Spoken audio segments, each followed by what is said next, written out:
guys, it's me Pranita. Welcome back to my channel. So as I mentioned earlier that today is Noboborsho and it's a very special day for us for Bengalis. তাই আজকে বিকালে me and my mother we have decided to go outside. একটু হাঁটবো, একটু ঘুরবো. It's just a random walk because নববর্ষের দিন তো হালখাতা করতে যেতেই হয় and we will share that আমরা কি কি খেলাম আজকে. I've already shared my breakfast and lunch video with you guys and wait and watch. You can also enjoy our delicious dinner time with us. So stay tuned and watch the video till the end.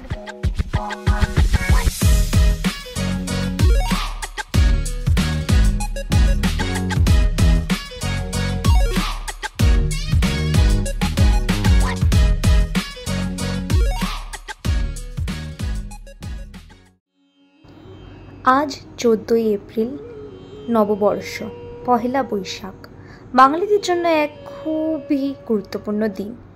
আর এই গুরুত্বপূর্ণ দিন ঠাকুরের প্রণাম নিয়ে আমি শুরু করলাম আমার দিনটিকে।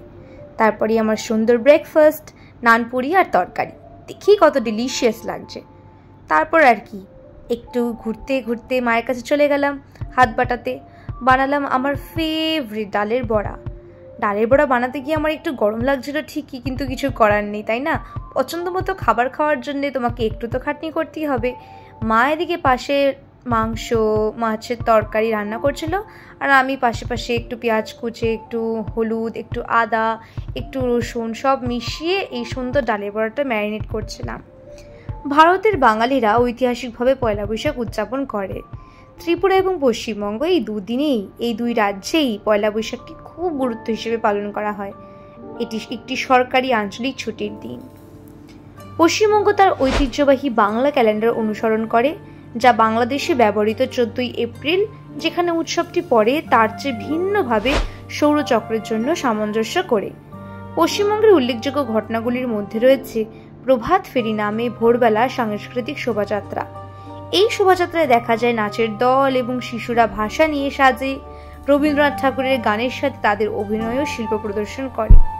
দেখতেই পাচ্ছ পয়লা বৈশাখে সুন্দর লাঞ্চ, মাংস, মাছের মাথা, উচ্ছে ভাজা, ভাত আর ডালের বড়া, ব্যাস আর কি চাই।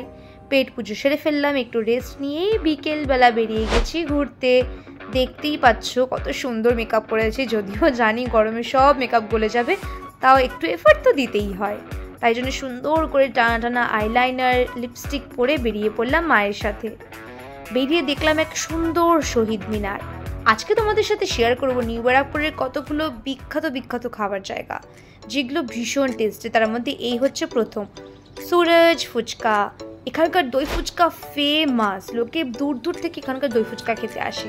দেখতেই পাচ্ছ পরপর আঙ্কেল কতগুলো লেয়ার দিয়ে যাচ্ছে, চাটনি, দই, ঝুড়ি ভাজা, 2 রকমের চাটনি। আর বিশ্বাস করো এই দই ফুচকাটা খেতে জাস্ট অসাধারণ লাগে, অসাধারণ। দেখতে পাচ্ছ কত বড়, আমার মা পুরো একটা মুখে দিতে পারেনি। আর তো এটা ফাটালেই মাঝখান দিয়ে সব দইগুলো গলে গলে পড়ছে। আমি একদম সাহস করে একটা বড় মুখে পুরে ফেললাম। খুব টেস্ট ছিল, খুব। তারপর আবার কি দই ফুচকা শুধু পেট ভরে, মায়ের আবার ইচ্ছে হলো জল ফুচকা। এখানকার জল ফুচকাটাও গাইস জাস্ট অসাধারণ। তোমরা যারা নিউ ব্যারাকপুরে থাকো খেয়েছো জানো, আর যারা থাকো না তারা মাস্ট ট্রাই করো, একবার খেলে ফ্যান হয়ে যাবে। তারপর আবার একটু হেঁটে হেঁটে চলে গেলাম একটা সুন্দর নিউ ব্যারাকপুরের স্পেশাল পিন্টুর ঘুগনিতে।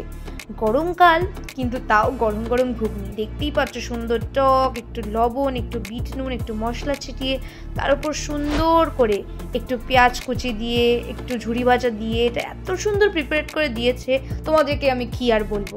মাও খেলো, তার সাথে সাথে আমিও খেলাম। এক বাটি নিয়েছিলাম। এখানে 10 টাকা, 20 টাকা, 30 টাকা ভ্যারাইটিস, এবং তুমি নিয়েও যেতে পারো। দেখছো নববর্ষ রাস্তায় কত লোকজনের কোলাহল, ভিড়ভাট্টা।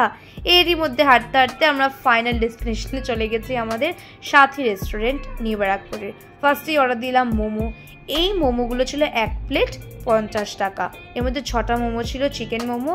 খেতে সত্যিই খুবই ভালো ছিল, কিন্তু আমি এটাতে 10-এ আমি এটাকে মোমো স্যুপ নিয়ে সব নিয়ে রেট দেবো 7, বিকজ আর একটু জুসি হলে ব্যাপারটা একটু ভালো লাগতো। কিন্তু যাই হোক, এটা যথেষ্ট টেস্ট ছিল। আর আমি তো মোমো লাভার, যারা মোমো লাভার তারা কমেন্ট করে জানাও যে নিউ ব্যারাকপুরে কটা মোমোর দোকান আর তোমরা কোনগুলো ট্রাই করেছো। নিউ ব্যারাকপুর একটা ছোট জায়গা, কিন্তু এই ছোট জায়গার মধ্যেই এত সুন্দর সুন্দর দোকান আছে না, তোমাদের আমি কি বলবো গাইস। খাওয়ার দোকানই বেশি, আর খাওয়ার দোকান একদিকটা টপে। বেস্ট হচ্ছে দই ফুচকা, ঘুগনি সব। তারপরে আবার কি, ওয়েট না করে অর্ডার করে ফেললাম 1 প্লেট এগ চাউমিন। দেখতেই পাচ্ছ কতটা দিয়েছিল। 1 প্লেট এগ চাউমিন আমি আর মা হাফ হাফ করে, আর আমি তো লাস্টে খেতেই পারছিলাম না। লাস্টে একটু বাকি ছিল, সেটা আমি মাকেই দিয়ে দিয়েছি, না তুমি খেয়ে নাও। এত সুন্দর খেতে ছিল এগ চাউমিনটা, খেয়ে আমাদের জাস্ট পেট ভরে গেছিলো। তোমাদের সাথে আর কি শেয়ার করলাম এই সুন্দর একটা দিন। এই দিনটা সবার কাছে ইম্পর্টেন্ট, বেসিক্যালি বাঙালিদের কাছে, কারণ আমরা নতুন নতুন পোশাক পরি। আর আমি আর মা দুজনেই এই গরমের মধ্যে ব্ল্যাক ম্যাচ করে পরে গেছি। অ্যাকচুয়ালি এটা কোইন্সিডেন্স হয়ে গেছে, মাও ব্ল্যাক আমিও ব্ল্যাক, কিন্তু নতুন জামা তো নতুন জামাই। আমরা তো গল্প করতে করতে, জানোই তো মা মেয়ে থাকলে যা হয়, পিএনপিসি এদিক ওদিক করতে করতে হাঁটতে হাঁটতে বাড়ি পৌঁছে গেলাম। ভিডিওটা যদি তোমাদের ভালো লেগে থাকে অবশ্যই like, share and subscribe. Bye bye.